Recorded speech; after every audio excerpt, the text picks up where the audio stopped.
they'd returned 6 months before to Romilly-sur-Seine, not to their ancestral home, but rather to a smallish manor house that lay but 2 miles from the chateau. A wealthy merchant lived in their home now, with his fat wife and 6 offspring. Her father hadn't cared. He was pleased to be home, to speak his own language again, to laugh at the things a Frenchman was supposed to laugh at. He'd never really understood the English humour. She imagined, but he'd simply never wanted to take all that was English into himself, and so he hadn't. He spoke English beautifully, but his thoughts were always in French. She wondered what her mother, a very English lady, had thought about that, for surely she knew that her husband would never move his thoughts and dreams toward her. He'd lived for 25 years in Kent, married to the daughter of a local baron, who'd lived with them since he'd lost all his own money gambling. She'd liked her English grandfather. She doubted now that as an adult she would care for him at all, but a child had no such qualifying notions. He'd died before she'd gained an adult's mind, and thus he would be forever a romantic figure in her thoughts. She was the mirror image of her father. She spoke French beautifully, like a native actually, but she simply wasn't French. How to tell her father that she was miserable, that she would die before she married a Frenchman like the Comte de Pouilly, Henri Moreau, a rich, handsome young nobleman who left her cold and rigid, no smile in her mind, much less on her mouth.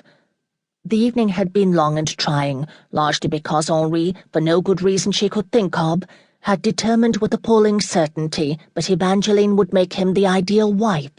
The good Lord knew she had discouraged him, but his hide was thicker than the bark of an oak tree. He wanted her. Every chance he got, he tried to trap her against a wall or against a tree, or push her into the bushes to try to kiss her. He'd managed it once. She'd bitten his tongue. There was a light knock on her bedchamber door. She smiled automatically, rising, for she knew it was her father. He always came to her every night before she went to bed. It was one of her favourite times. She called out in French, because she knew that's what he wanted to hear from her. Entrez.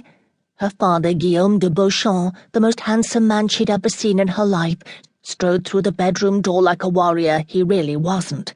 What he was, she thought, still smiling as he came toward her, his hands outstretched, was a philosopher. Women flocked to him. Even when he spoke to them of the metaphysical underpinnings of Descartes, they usually just smiled at him and moved closer. "Papa," she said, and walked into his arms. Nature had given him the face and body of a warrior. He was magnificent. Few people knew but his heart didn't beat properly, that she worried about him constantly now, for he was 55 on his last birthday, and the English doctor had told her that there was nothing to be done, but he must rest and remain calm. He had said it was a good thing her father was a philosopher, that would keep him seated and thinking. The only problem was that her father became dreadfully excited when he read Montaigne. "Tu es fatiguée, ma fille?" "Oui, papa, un peu."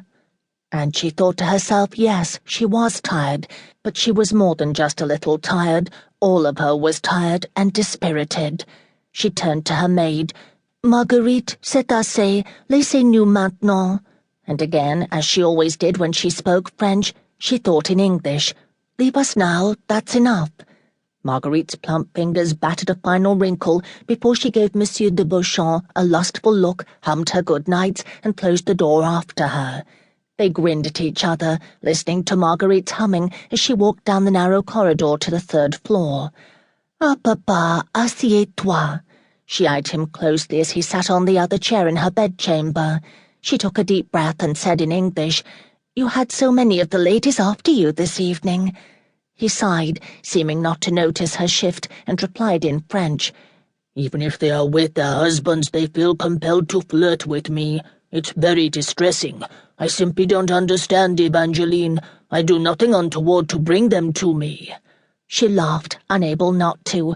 "Oh, bother, Papa. I have never seen you distressed in my life.